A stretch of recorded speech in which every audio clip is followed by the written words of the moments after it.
everyone, ito naman po si Jane Barona at ngayon po ay share ko sa inyo kung paano gawin ito. Papaya pickles, ayan, o atsarang papaya. So, ayan guys, may nabili akong fresh na papaya sa palengke. So, gagawin natin ito na papaya pickles.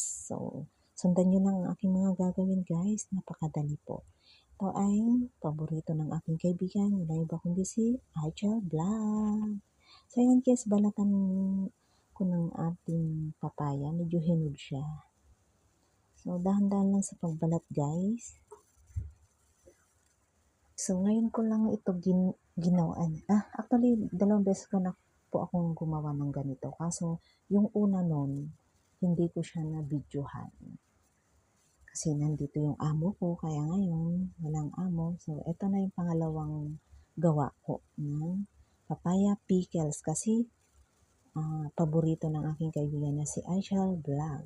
Kasi ako, kapag mga kaibigan ko, paborito nila yung mga pagkain na alam kong gawin o lutuin. Ayan, ilulutuan ko sila. So, ito yung paborito niya. Ayan. Kailangan balatan natin lahat bago natin gadgadin. So, ayan, shoutout sa mga ating mga kaibigan dyan na laging nanonood ng ating mga premiere at sa laging pumunta sa aking live. Ayan. Thank you, guys. So, ito. Yan na nga. At guys, simula tayo gadgarin. Ayan. So, may nabibili po kasing pang gadgad ng ano ba yung tawag doon? Ng papaya. So, ewan ko kung saan yun. So, dapat ganyan siya kanipis, guys. Kasi mas masarap yung papaya pickles pag ganyan kapino.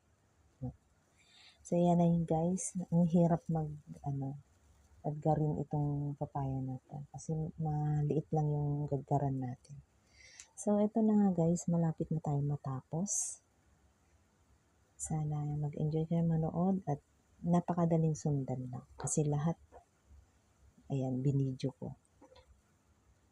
So, ito na nga guys, okay na siya, ang dami. Isang buo lang. So, mahal ang papaya dito guys is 25 yun, yung isang buo, $25. So, ito na nga guys, okay na siya. At syempre, lagyan natin ng asin. Tapos, yan. Para madaling matanggal yung ano niya. Ano ba yung tawag ng dagta pa? Yan. Now, set aside natin. And, syempre, ang ating mga kakailanganin, carrots. Yan. Balatan, syempre, carrots, pepper, sibuyas, luya, at bawang.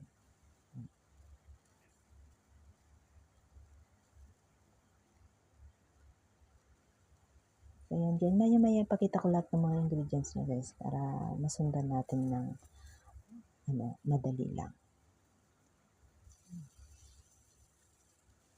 So, yan. Slicein natin ng mag-slice tayo ng stripe. Ayan. Yan. So, mag-ingat lang sa paghiwa.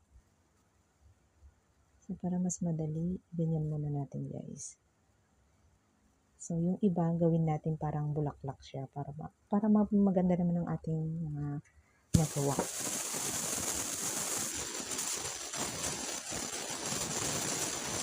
Medyo pangit ko na ang camera. So, ganito lang guys na nipis.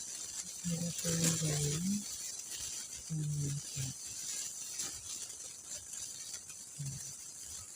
So, pakita ko na lahat para mga gustong gumawa.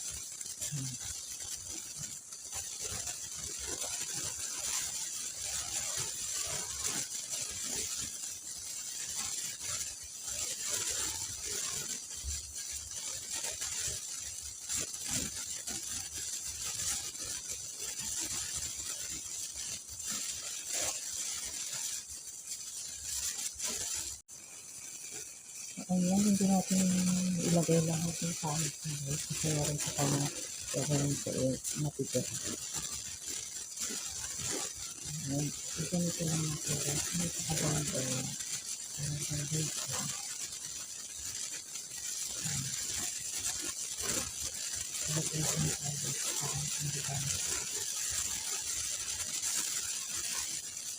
Manipis na siya guys. Hindi hinaan din.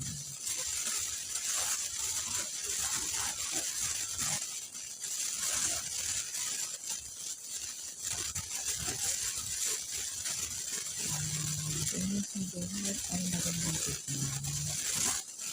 Lagyan na natin. Narinig natin tayo dito. Ayun guys. Tapos na natin. Lagyan natin yung ito. Hindi ko na ilagay yung pilihan.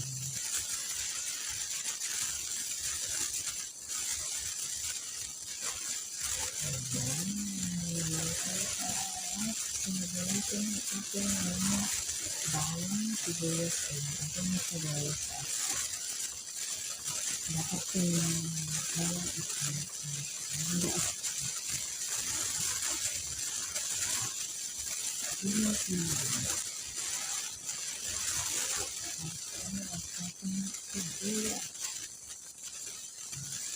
hindi kayo na guys na maraming sa pagdagan nila. Ito isang nila sa ang ginawa ko.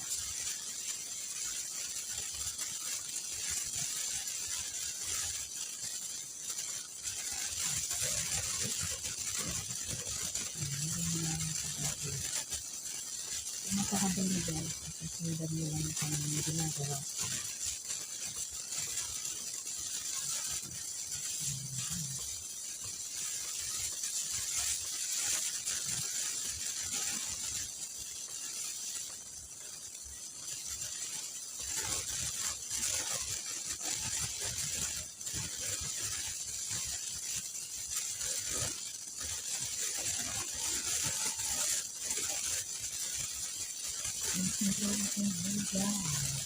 Yan na.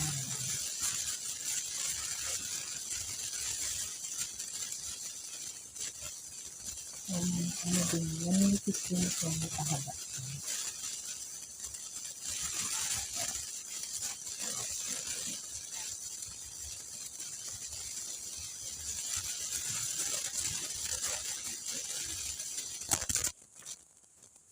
So, i-ano ko lang sabihin ko lang sa inyo guys, mas masarap yung luya, ano pa siya, yung hindi pa siya magulang, ano pa lang siya. Hindi pa siya, parang tumutubukan siya, yung dahon niya, parang gano'n. Yung ano pa lang siya, bata pa. Kasi wala akong mabiling gano'n kaya hindi masyadong matanda yung ating luya. So, ayan guys. So, siyempre, sunod natin ang pepper. Yung guys, ganyan din pa, kahaba din ang ating mag-slice na manipis.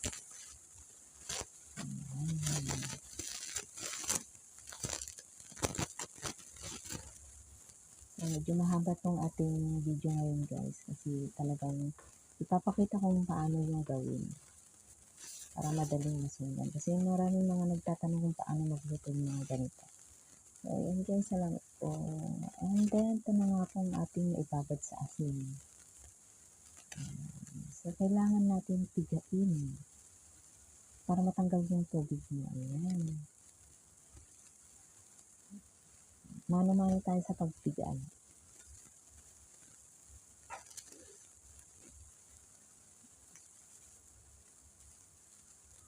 So, ayan guys, pigain natin lahat.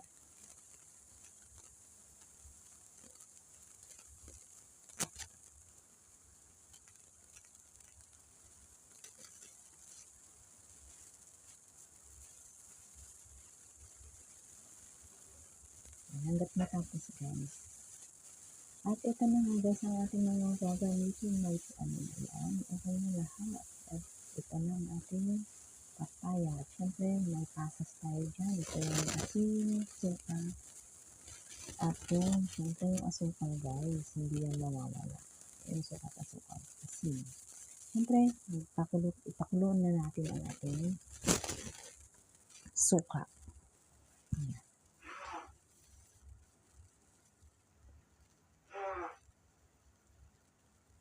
So, kailangan pakuluan natin.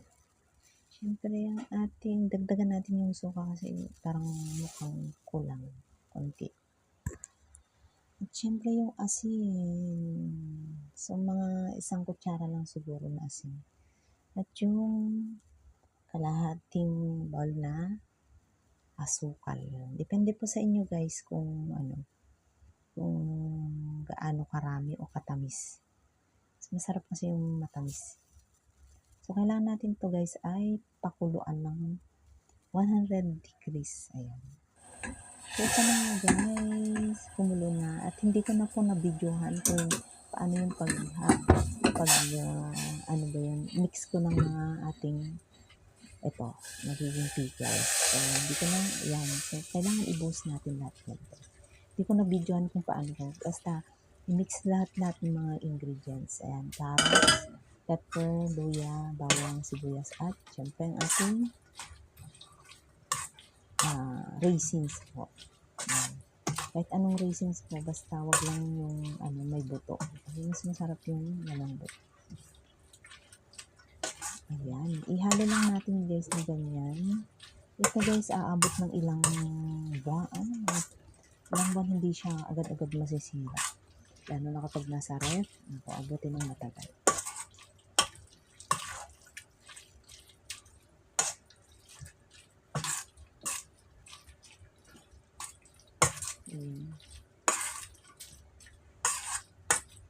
Ayan ang ating papaya pickles o atsara.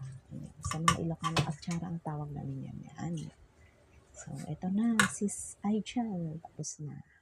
Ito na ang ating natapos. So, lagay ko na dito sa ating lalagyan.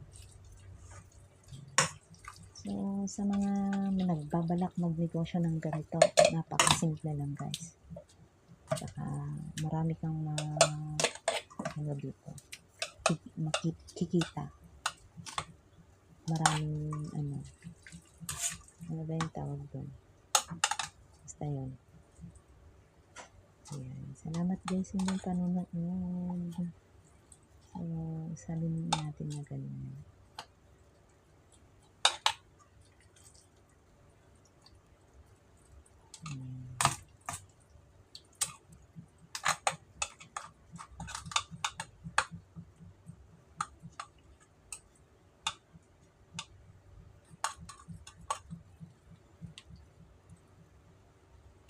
Lagay natin yung ating nagawang parang bulaklak para magandang tignan.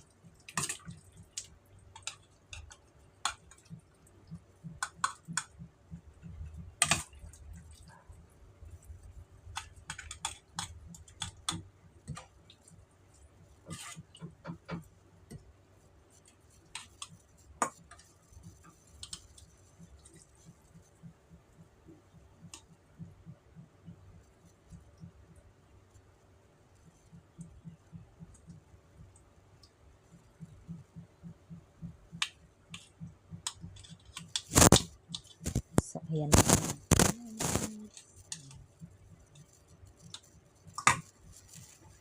Ayan ang ating natapos.